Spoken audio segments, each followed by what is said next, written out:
Baik Bu, izin mempresentasikan hasil tugas individu anti korupsi pada agenda pertama atau hari ke-7 Latsar CPNS tahun 2021. Langsung saja Bu, yang pertama soalnya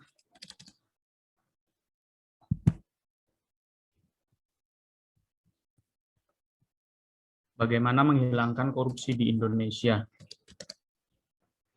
Menurut pendapat kami, karena korupsi merupakan kejahatan ekstraordinari, maka salah satu cara menghilangkannya adalah dengan memberikan hukuman yang setimpal dengan perbuatan pelakunya, Bu. Hal ini agar dapat menimbulkan efek jera dan memberikan rasa takut bagi siapa saja yang mencoba untuk melakukan tindakan korupsi. Pelaku kasus korupsi yang mengakibatkan kerugian sangat besar bagi negara ataupun rakyat dapat diberikan hukuman seumur hidup atau bahkan hukuman mati, sekaligus mengganti kerugian yang ditimbulkan. Kemudian terkait soal yang kedua, identifikasi perilaku korupsi di lingkungan kerja saudara. Perilaku korupsi di lingkungan kerja lebih kepada kurangnya pengawasan Bu dan pengecekan kepada setiap pekerjaan yang telah dilakukan oleh pemborong atau pemenang lelang. Beberapa pekerjaan yang dilakukan seperti seolah asal jadi atau asal ada barangnya dan mengabaikan aspek-aspek lainnya seperti kualitas dan estetika, sehingga hal tersebut dapat merugikan negara. Untuk soal yang ketiga, ide konkret untuk meminimalisir perilaku korupsi. Menurut kami, Bu, perlu diadakan pendidikan anti korupsi sejak dini bagi seluruh elemen masyarakat, baik golongan tua, golongan muda, apalagi dari generasi penerus bangsa, untuk dapat menumbuhkan kesadaran hukum untuk berperilaku anti koruptif, serta memperkuat lembaga penegak hukum anti korupsi dengan menjadikannya lembaga independen yang langsung diawasi oleh rakyat. Demikian Bu, beberapa jawaban menurut pendapat kami dari soal tugas mandiri yang telah kami kerjakan. Oke, terima kasih Mas Bagus. Kita kasih applause dulu. Silakan ditutup. Oke, kita kasih applause ya, luar biasa, keren. Terima kasih Mas Bagus. Ini kemarin dikasih tahu kan tata cara Zoom-nya seperti apa? Posisi Mas Bagus tadi kurang ke belakang sehingga mukanya menutupi gitu loh. Iya begitu, jadi tidak terlihat mukanya.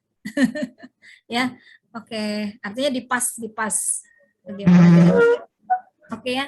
Nah, silakan teman-teman yang lain untuk menanggapi tadi yang sudah dipaparkan oleh Mas Ahmad Tubagus. Silakan. Mungkin ada yang ingin bertanya. Silakan.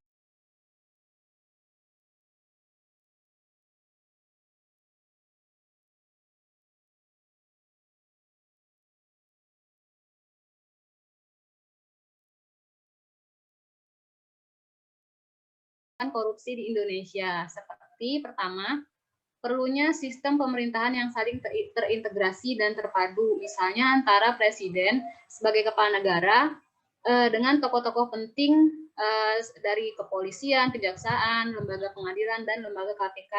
Sehingga diharapkan praktek KKN baik di tingkat pusat maupun daerah dapat dipersempit ruang geraknya dan lama-kelamaan dapat menghilang diharapkan.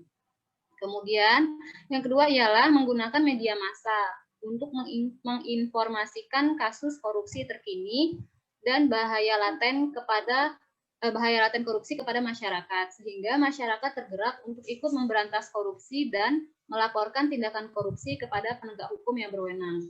Dan ketiga, perlunya aturan hukum untuk menjaga independensi dari media massa. Jadi media massa itu berani untuk mengungkapkan kasus dan mengusut kasus korupsi secara jelas, dengan jelas. Kemudian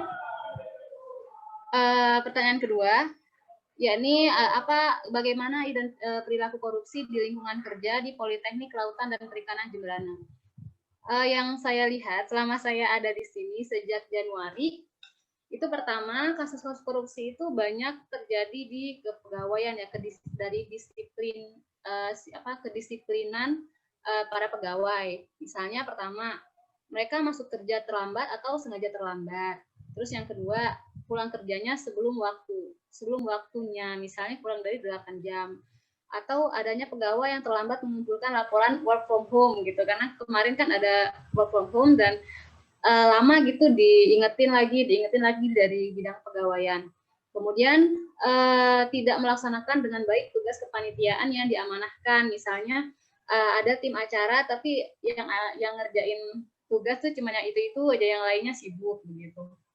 Kemudian ada juga untuk mengumpulkan tugas yang diminta melebihi waktu deadline yang diberikan. Kemudian menggunakan seragam kerja tidak sesuai aturan yang berlaku. Itu banyak terjadi, namun dari yang saya lihat, para pejabat dan bagian kepegawaian itu udah berulang kali mengingatkan dan bahkan memberikan sanksi kepada oknum pegawai untuk mematuhi peraturan dengan baik.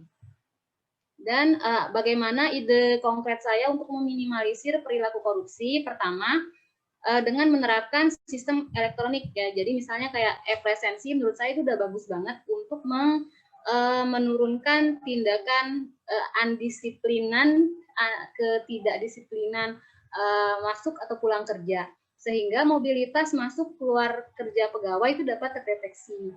Kemudian dengan menggunakan peran media massa atau media sosial untuk menginformasikan kembali tadi bahaya laten korupsi dan jenis-jenis perilaku korupsi, bentuk korupsi, dan tadi seperti buku dari Orange Juice, sepertinya itu sangat bagus untuk pelajaran untuk kita gitu, belajar untuk meminimalisir perilaku korupsi.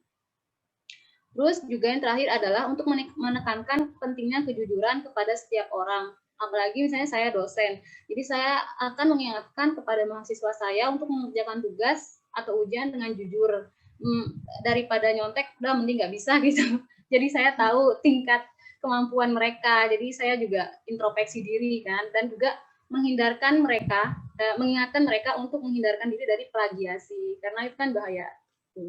Terima kasih. Oke, luar biasa Mbak Anis, kita kasih aplaus dulu. Aplaus ya, keren, luar biasa. Oke, silakan. Ada yang ingin menanggapi presentasi dari Mbak Anis?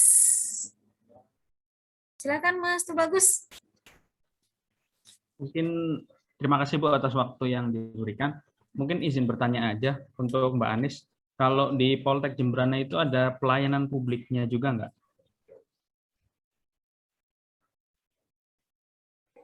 Maksudnya gimana? Kayak pelayanan publik ini? Maksudnya di Poltek Jembrana itu ada pelayanan publik. Maksudnya pelayanan yang memang bersinggungan langsung dengan masyarakat nggak? Oh iya, ada kayak pengabdian masyarakat begitu ada. Maksud saya kayak misalkan kayak di Bitung kan ada unit sertifikasi kepelautan. Jadi kita melayani misalkan masyarakat yang ingin melaksanakan diklat pengambilan basic safety training ataupun AKPIN 2-3, itu kan memang bersinggungan langsung dengan masyarakat. Kalau di itu ada nggak Mbak? Oh, ada. Saya tahu kalau pengurusan sertifikasi B yang seperti itu tuh diatur oleh Prodi ya, Mas ya. Prodi dan kemahasiswaan ada. Sekarang sih untuk yang memegang sertifikasi itu adalah Prodi dari perikanan tangkap. Jadi saya kurang paham karena saya bukan prodi tersebut gitu ya. Saya pernah dengar ada rapat begitu, tapi saya nggak paham karena itu gimana ya, di luar kompetensi saya begitu. Aduh, sinyal.